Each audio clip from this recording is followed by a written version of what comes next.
falling. All right. Man, I don't know why this won't focus. Let's see if this will. There we go. Okay.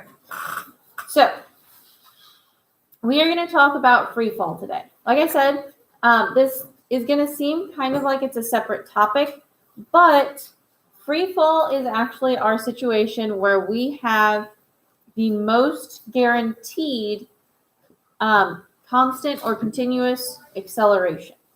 Okay? We need to first define what free fall really is.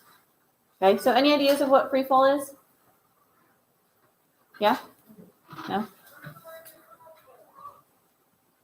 Yeah. So where like something falling achieves its top speed? Good guess, but no. All right, if something is falling, what force is going to make it fall? Yeah. Gravity. Okay? Free fall is going to be our simplest case of something falling. Free fall is when only gravity is affecting it. Okay, so the only force causing something to fall in free fall is gravity.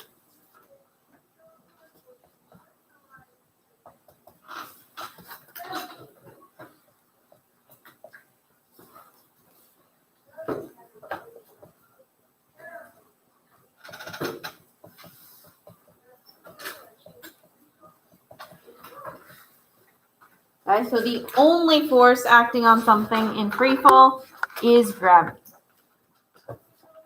Everybody good? Now, I want to go through some of the things that we want to note that we do not have when we're talking about free fall. The first thing is we do not have air resistance. Okay?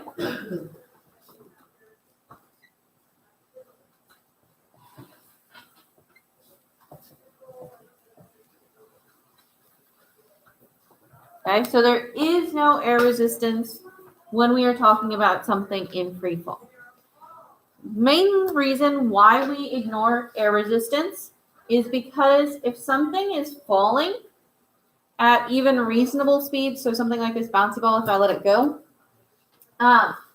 it is going to fall at a speed where air resistance really doesn't make a huge difference. So ignoring it is really not that bad of an option. Okay? The other reason why we want to have this case where we ignore air resistance is air resistance is really, really, really hard to calculate. Okay? Air resistance is not just a number that we can add in. Okay? Air resistance is going to be a function that is, I do believe it's quadratic. Okay, so it's going to curve. You remember the shape of the quadratic graphs? Hopefully. You were supposed to be able to name them on your last test, so hopefully you know what they look like. That means that there's going to be some point where they're going to get really big really fast. And for air resistance, that's actually somewhere around like between 40 and 50 miles an hour. And you can actually hear this increase or feel this increase when you're leaving Notre Dame. So if you're pulling out of Notre Dame and you go on Route K, okay, the speed limit is 50 miles an hour. My guess is there's probably been at least some point where you've gone on Route K with your windows down. Yeah? Okay. When you first start moving like through the Notre Dame parking lot and stuff, the wind's not super loud, right? Even when you're going down Notre Dame Drive, probably going like 15, 20 miles an hour, maybe even 30, it's not super loud, right? As soon as you get to about 45 or 50 miles per hour on Route K, it gets a lot louder really fast, right? Okay. That comes from the fact that your air resistance is suddenly increasing. Okay. So that sudden increase in your air resistance creates that increase in volume.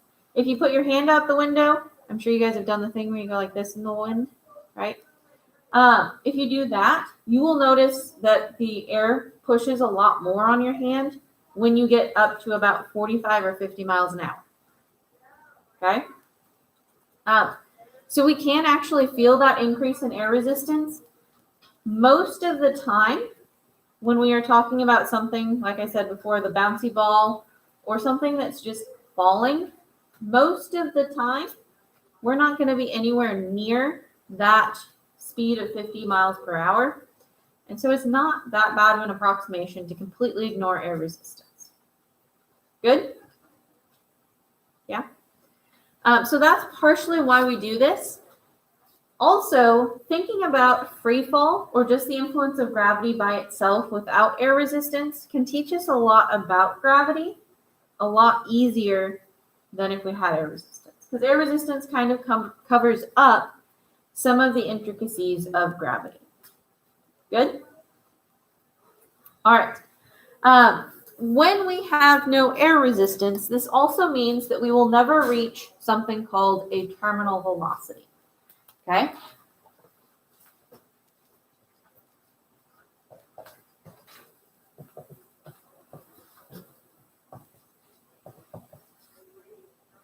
A terminal velocity is the last or the largest velocity that you reach. Okay? Your terminal velocity occurs when the force pulling on you from gravity, or your weight, is equaled out by the force of air resistance upward. Okay? But in free fall, we're ignoring air resistance, right? So that force is always going to be zero, so it will never cancel out. Okay? So terminal velocity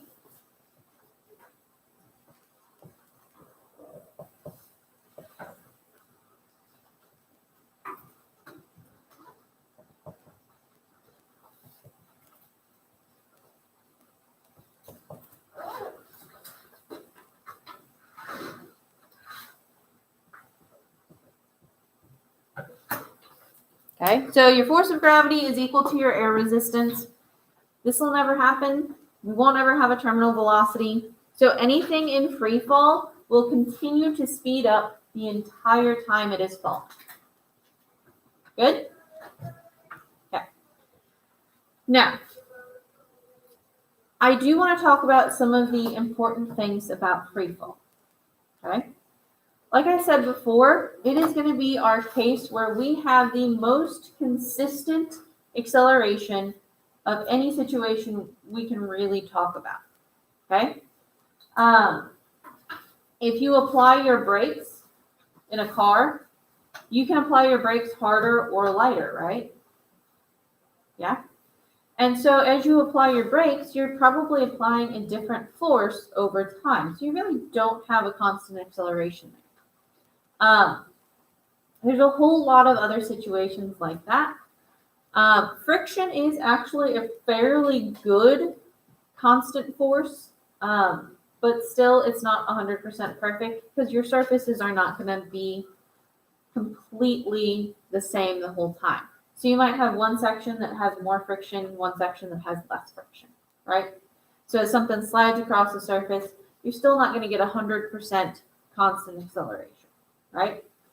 Gravity, on the other hand, works at such huge scales that even if you go all the way to the International Space Station, the acceleration of gravity on the International Space Station is still 90% of what it is on the surface of the Earth. Okay? So that tells us that even if we're on the top of Mount Everest, we can be reasonably sure that our acceleration of gravity is the same as it would be in, say, like Death Valley, the lowest place that we can get to that's not underwater.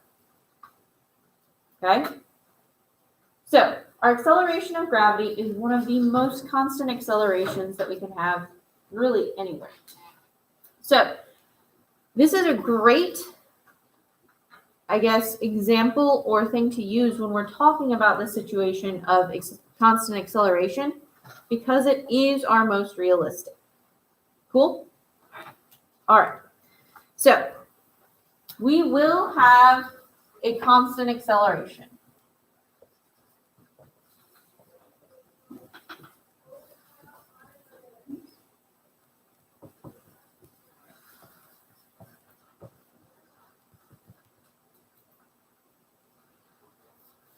For the surface of the Earth, we actually know this value of our acceleration very, very well.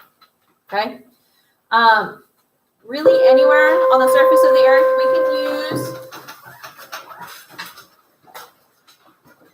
The value of 9.81 meters per second squared. All right, we will continue talking about this tomorrow. Have a good day, guys. You will probably have this number memorized by the end of the year just because we'll use it so much. Have a good day.